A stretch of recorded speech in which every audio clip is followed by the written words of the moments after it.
इंदिरा गांधी कृषि विश्वविद्यालय ने हमारे राज्य के किसानों को धान के अलावा गेहूं की खेती के लिए भी प्रेरित किया है और आधुनिकतम विधियों को भी बताया है, ताकि हमारे राज्य के धान उत्पादक किसान भाई गेहूं के लाभ से भी भरपूर रहे।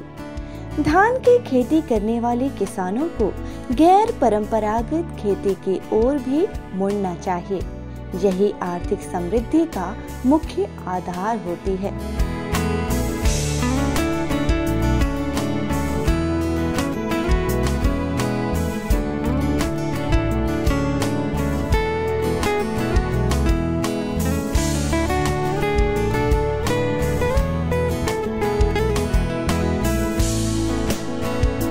गेहूं उत्पादक किसानों को मिट्टी की जांच नियमित रूप से करवाना चाहिए और अनुमोदित उर्वरक और खाद का प्रयोग करना चाहिए।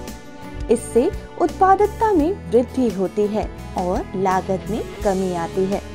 हमारे राज्य के बहुत से किसानों ने गेहूं की व्यापारिक खेती लेना शुरू कर दिया है और आज हमारे राज्य के गेहूं उत्पादक किसान लाभदायी दशा में हैं।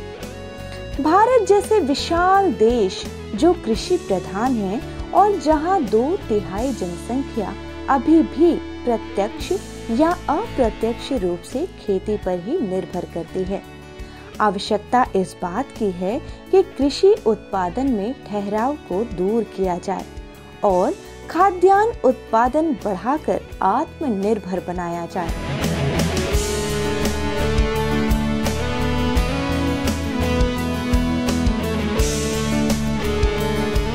कृषि को आज अधिक विश्वसनीय, विश्व स्पर्धा में समृद्ध और नई तकनीकी समावेश कर खेती को लाभकर बनाया जाए। गेहूं की अधिक पैदावार लेने के लिए कुछ आवश्यक सुझाव हैं, जिस पर हमारे राज्य के किसान भाइयों को गौर करना चाहिए। गेहूं की अच्छी पैदावार के लिए खेत को इस तरह से तैयार किया जाना चाहिए। पहले धान की कटाई के बाद गहरी जुताई कर घास पुआल को मिट्टी में दबा दें। गोबर की खाद 15 से 20 गाड़ी प्रति हेक्टेयर अच्छी तरह से मिला दें। नमी कम होने पर पलेवा करें।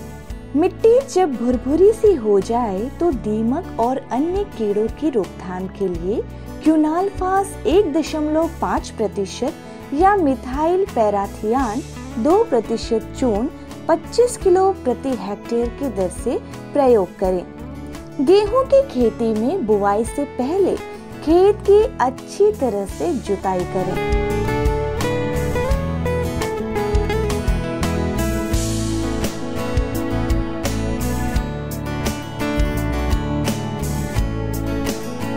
फास्फेटिक खाद बुआई से पहले खेत में मिलाएं। गेहूं की वैज्ञानिक खेती के लिए बहुत सी नई जानकारियां इंदिरा गांधी कृषि विश्वविद्यालय भी हमारे राज्य के किसानों तक पहुंचाने का काम सफलतापूर्वक कर रहा है। छत्तीसगढ़ में किसान भाइयों की सबसे पहली पसंद होती है कि जो गेहूं वह बोए वह खाने के लिए सबसे बढ़िया होना चाहिए, मतलब रोटी के लायक सबसे अच्छी होनी चाहिए। ये किसानों की सबसे पहली पसंद होती है। तो इसमें शरबती किस्म की गेहूं बोलते हैं, जिसको किसान भाई लोग रोटी के लिए सबसे उपयुक्त मानते हैं। इसमें हमारे यहाँ से सुजाता एक किस्म है जो छत्तीसगढ़ की जलवायु के हिसाब से सबसे अच्छी है। इसके अतिरिक्त छत्तीसगढ़ अंबर गेहूं के नाम से कृषि विश्वविद्यालय द्वारा एक नई किस्म निकाली गई है। यह भी छत्तीसगढ़ की जलवायु के हिसाब से बहुत अच्छी है और लगभग 30 से 35 क्विंटल प्रति हेक्टेयर तक उत्पादन देती है। इसके अतिरिक्त जो कुछ किसान भाई जो व्यावसायिक रूप से करते हैं, जिसमें कि ज़्यादा फ़ायदा लेने की बात होती है, तो वहाँ पे अधिक उत्पादन देने वाली किस्मों का चुनाव करना चाहिए। जैसे छत्तीसगढ़ की जलवायु के हिसाब से बात करें तो GW 273, GW 173, रतन, ये जो गेहूं है, लोकवन जो पुरानी बहुत प्रचलित गेहूं है, यह किस्में जो है ज़्यादा उत्पादन देती है और इससे लगभग 40 से 45 क्विंटल प्रति हेक्टेयर तक उत्पादन प्राप्त हो जाता है। तो यह गेहूं की किस्म की जो मांग है वह मुख्य रूप से किसानों के ऊपर निर्भर करती है कि वह किस प्रकार की खेती करना चाहते हैं। यदि वह अच्छी क्वालिटी का गेहूं या जिसको रोटी बनाने के लिए गेहूं की खेती करना चाहते हैं तो उसकी किस्म अलग होती है। हालांकि थोड़ा सा उत्पादकता उसमें कम होती है, लेकिन इसके साथ साथ यह भी फायदा रहता है कि इसे बाजार भाव अच्छा मिल जाता है। प्रमाणित उन्नत किस्म के स्थान विशेष और क्षेत्र विशेष के बीजों को ही बोएं। बीज उस क्षेत्र विशेष के लिए अनुमोदित हो। सिंचित, असिंचित, मैदानी, पठारी आदि क्षेत्रों के लिए जो किस्में हो वही बोया जाना चाहिए। इसी तरह से लवणीय और छाये भूमि के लिए निर्धारित बीजों का ही प्रयोग किया जाना चाहिए। उन्नत किस्म के लिए बीज विश्वसनीय स्रोतों से ही क्रय करें और बुवाई से पहले उन बीजों का बीजोपचार अवश्य करा लें। बीजोपचार के लाभ इस तरह से हैं। बीजों में अंकुरण अच्छा होता है, कम लागत में अधिक उपज प्राप्त होती है, भूमि और बीज दोनों ही निरोगी रहते हैं, बीजों को सड़ने से रोका जा सकता है, पौधों में रोगों से लड़ने की क्षमता बढ़ जाती है। गेहूं के बीजों के बीजोपचार के लिए मैनकोजेब या थायरम का 2 से 2.5 ग्राम प्रति किलो बीज से उपचारित करें। बाविस्टिन, बीटावैक्स 2 से 2.5 ग्राम प्रति किलो बीज को 20% नमक के घोल में डुबोकर निकाल लें। साफ पानी से धोकर छाया में सुखाएं, फिर बोएं। ऐसा करने पर गेहूं में टुंडा और ईयर कोकल रोग नहीं होता है। बीजों के अच्छे जमाव के लिए 3 पैकेट प्रति हेक्टेयर की दर से एजेक्टोबैक्टर जीवाणु कल्चर का प्रयोग किया जाना चाहिए। ध्यान रहे, गेहूं की खेती में बुआई का समय अति महत्वपूर्ण होता है, इसलिए जरूरी है कि बुवाई समय पर ही की जाए।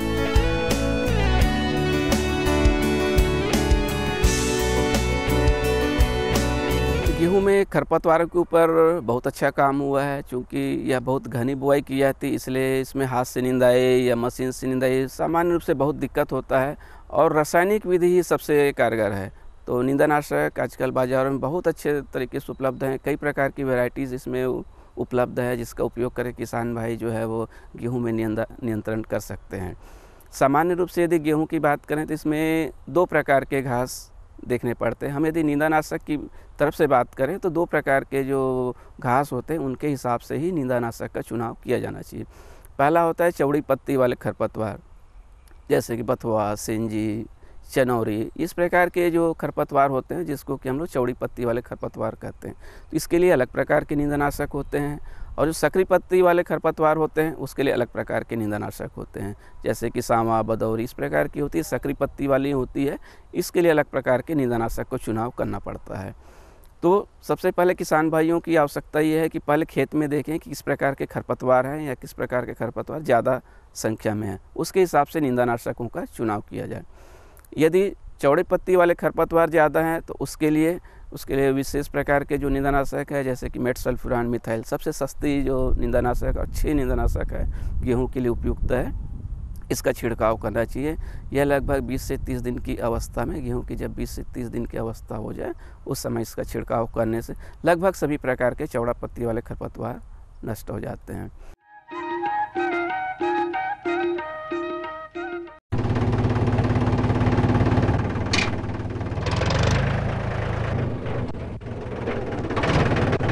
अरे हरकू वाह, बीज, कीटनाशक और आज खाद भी।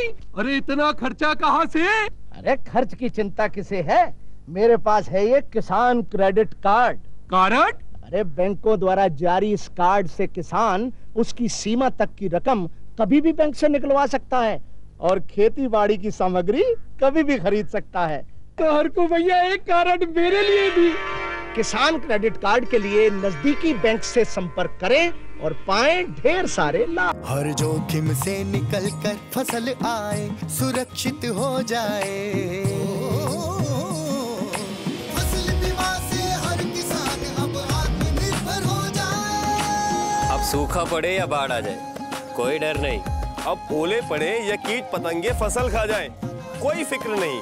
अब कैसी भी आपदा हमारी फसल पे आ जाए क्षति होने पर हमारे दावों का उचित भुगतान मिलता है, क्योंकि हमने लिया है प्रधानमंत्री फसल बीमा। बुआई से फसल कटाई तक हर जोखिम का दावा, न्यूनतम प्रीमियम पर अधिकतम भुगतान का वादा। योजना से हर साल जुड़ रहे हैं 5 करोड़ से ज्यादा किसान। अब आपकी है बारी। नजदीकी कृषि कार्यालय, सहकारी समिति, बैंक शाखा, अधिकृत बीमा कंपनी या जन सेवा केंद्र में स्वेच्छा से करा सकते हैं पंजीकरण। फसल बीमा पोर्टल या फसल बीमा ऐप द्वारा भी किया जा सकता है पंजीकरण। प्रधानमंत्री फसल बीमा योजना, आपकी फसलों का संपूर्ण सुरक्षा कवच। कृषि एवं किसान कल्याण मंत्रालय, भारत सरकार। आप किसान भाइयों की खेती बाड़ी से जुड़ी हर समस्या का कृषि विशेषज्ञों द्वारा तुरंत समाधान। किसान कॉल सेंटर। आप भारत के किसी भी प्रदेश में रहते हो, कोई भी भाषा बोलते हो, आपकी समस्या चाहे फसल की बीमारी की हो, खाद की, पशुपालन की या कृषि से जुड़ी नई तकनीक की, अपनी समस्या का अपनी ही भाषा में समाधान पाने के लिए आप देश के किसी भी कोने से डायल करें 1551। विशेषज्ञ द्वारा आपको दी जाने वाली ये सलाह बिल्कुल निशुल्क है। ये सुविधा प्रातः 6 बजे से रात्रि 10 बजे तक निशुल्क उपलब्ध है। किसान कॉल सेंटर यानी 1551।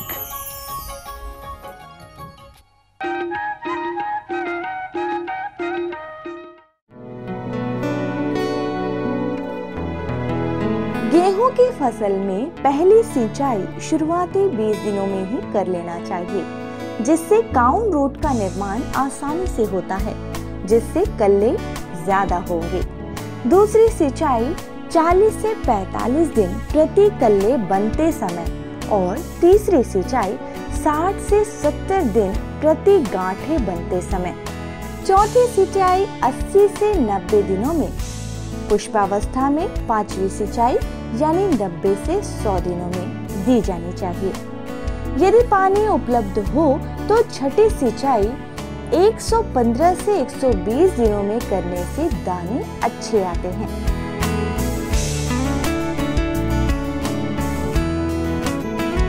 गेहूं में जल प्रबंधन का बहुत ही ज़्यादा महत्वपूर्ण स्थान है, क्योंकि बिना पानी के गेहूं की खेती का उत्पादन बहुत अच्छे से प्राप्त नहीं किया जा सकता।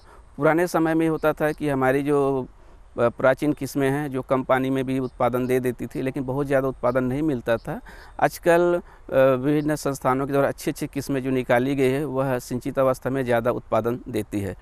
तो गेहूं के बारे में वैसे भी पुरानी कहावत है कि गेहूं की सिंचाई जो है वह लगभग पहली जो सिंचाई है वह 20 से 21 दिन बाद देनी चाहिए, जबकि उसमें एक क्राउन रूट बोलते हैं, एक जड़ होता है विशेष प्रकार का चमकीला जड़, वो बनना शुरू होता है जो कि 20 से 21 दिन बाद शुरू होता है। उस समय सिंचाई करना बहुत ही आवश्यक है। इस समय मिट्टी में नमी होना चाहिए। यदि नमी नहीं होता है तो ये जो नए बनने वाले जड़ हैं ये प्रभावित होते हैं, इनकी संख्या प्रभावित होती है, जिससे कि इसमें कंसे नहीं आते हैं। तो 20 से 21 दिन के बाद पहला सिंचाई बहुत ही ज़रूरी है, जितनी भी सिंचाई संख्या उपलब्ध हो उसके आधार पे। दूसरी जो यदि किसान भाइयों के पास ऐसी सिंचाई की सुविधा उपलब्ध नहीं है तो पहला सिंचाई लगभग जो बताया कि 20 से 21 दिन बाद और दूसरी सिंचाई जो है 65 से 70 दिन बाद जबकि फूल अवस्था होती है उस समय करना चाहिए। तो ये यदि सिंचाई की संख्या कम हो तो कम से कम 2 सिंचाई इस प्रकार देनी चाहिए। यदि अच्छी सिंचाई की सुविधा उपलब्ध है, किसान भाई जहाँ पर गेहूं का अच्छा उत्पादन प्राप्त करना चाहते हैं तो 5 से 6 सिंचाई की ज़रूरत पड़ती है और यह सिंचाई लगभग 20 से 21 दिन के अंतराल पे आती है। जैसे कि पहली सिंचाई जो है वो 18 से 20 दिन बाद, दूसरी सिंचाई जो है 35-40 दिन बाद, तीसरी सिंचाई जो है लगभग 60 से 65 दिन बाद। इस प्रकार से 20 से 21 दिन के अंतराल पे 5 से 6 सिंचाई की आवश्यकता पड़ती है। इसमें खास करके इस चीज़ को भी ध्यान दें कि हमारे जो ज़मीन किस प्रकार का है। यदि हमारे कन्हार मिट्टी है या मटासी मिट्टी है तो कन्हार मिट्टी में एक आध सिंचाई कम की ज़रूरत पड़ेगी, क्योंकि मिट्टी में जल धारण क्षमता अच्छी होती है। लेकिन यदि हम मटासी और डोरसा भूमि की बात करें तो वहाँ पे ज़्यादा दिनों तक नमी नहीं रह पाती है, इसलिए यहाँ पर थोड़ी ज़्यादा सिंचाई की आवश्यकता पड़ेगी। तो अच्छा उत्पादन देने के लिए किस्मों के साथ साथ सिंचाई का समय कैसा हो, मिट्टी के हिसाब से सिंचाई की व्यवस्था करनी पड़ी, तभी जो है वांछित उत्पादन प्राप्त होगा। नाइट्रोजन और उर्वरक को 4 भागों में बांटें। आधी मात्रा बुआई से पहले खेत में डालें, बाकी की मात्रा दूसरी सिंचाई पर दें। पोटाश की मात्रा बुआई के समय दें। खरपतवारों का नियंत्रण यांत्रिकी और रासायनिक विधियों से किया जाना चाहिए। फसलों को कीटों और रोगों से सुरक्षित रखने के लिए रासायनिक विधि का विज्ञान सम्मत प्रयोग किया जाना चाहिए।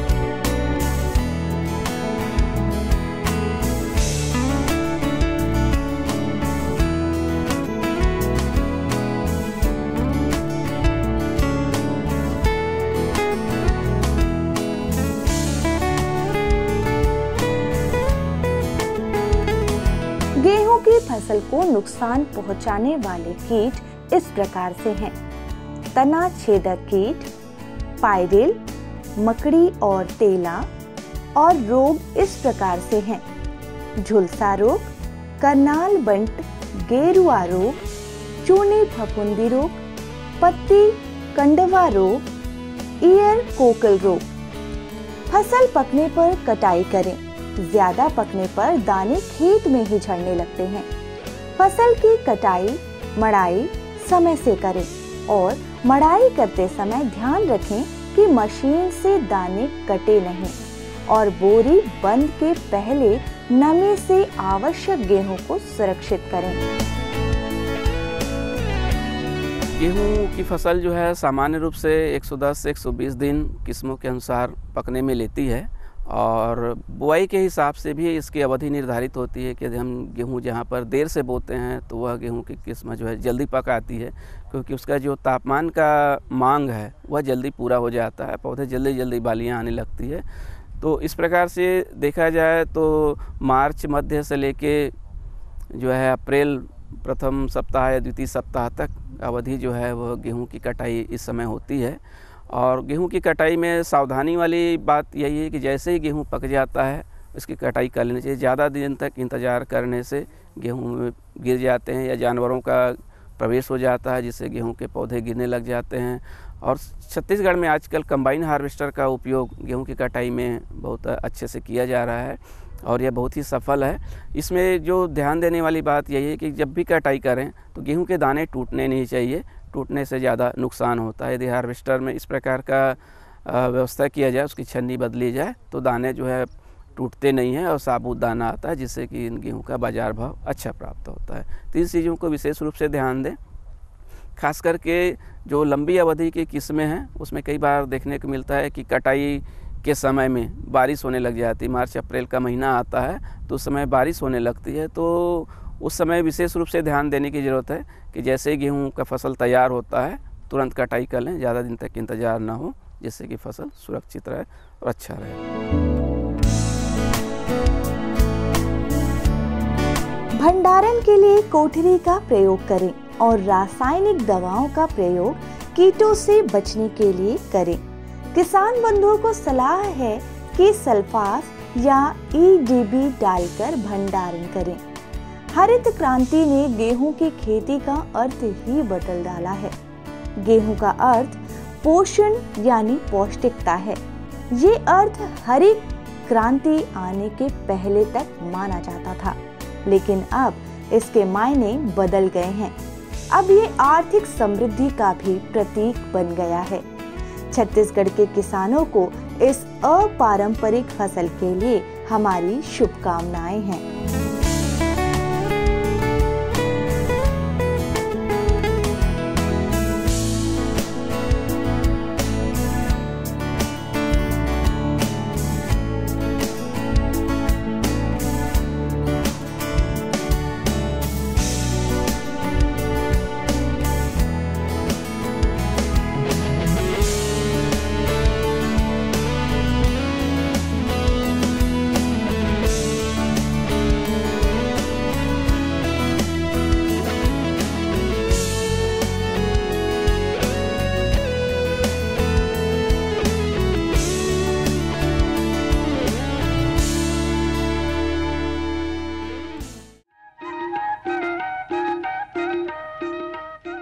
माटी माँ के मोंगरा कस माँ के गली खो,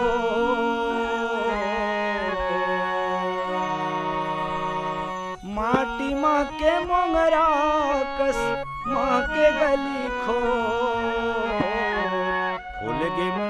छत्तीसगढ़ मां बगर गे अजो फूल गे मोरा छत्तीसगढ़ मां बगर गे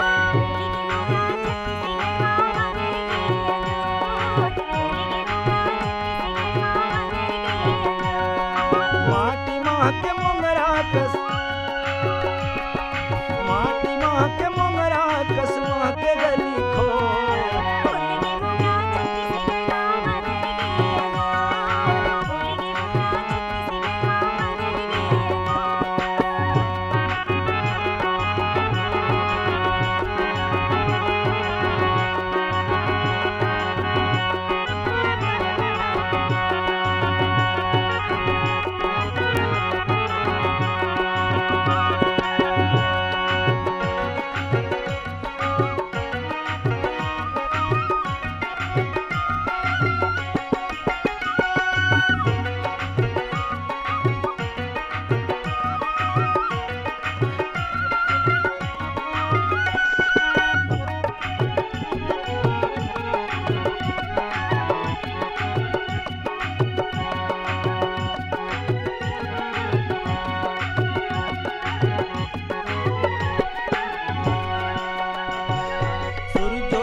कर बोयाती धधर सुनहा थारी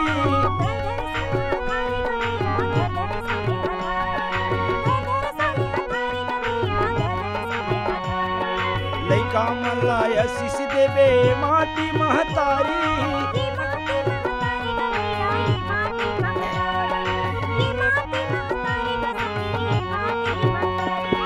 अपन हाथ मां पोछो आंसू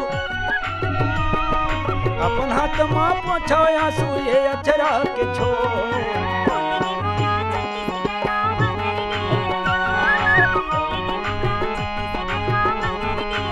माटी माह के मोंगरा कस माटी माह के मोंगरा कस मां के गली खो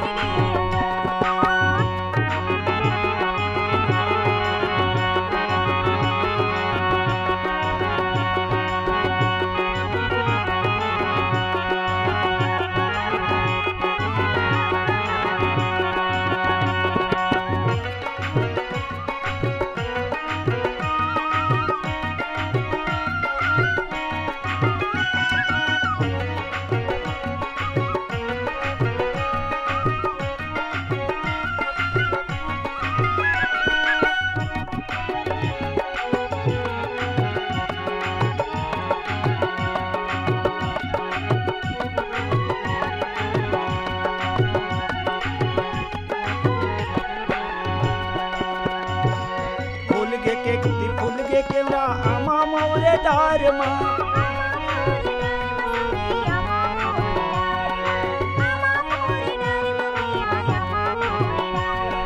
हमरैया ले कोई नी बोले ए नदिया का छार मां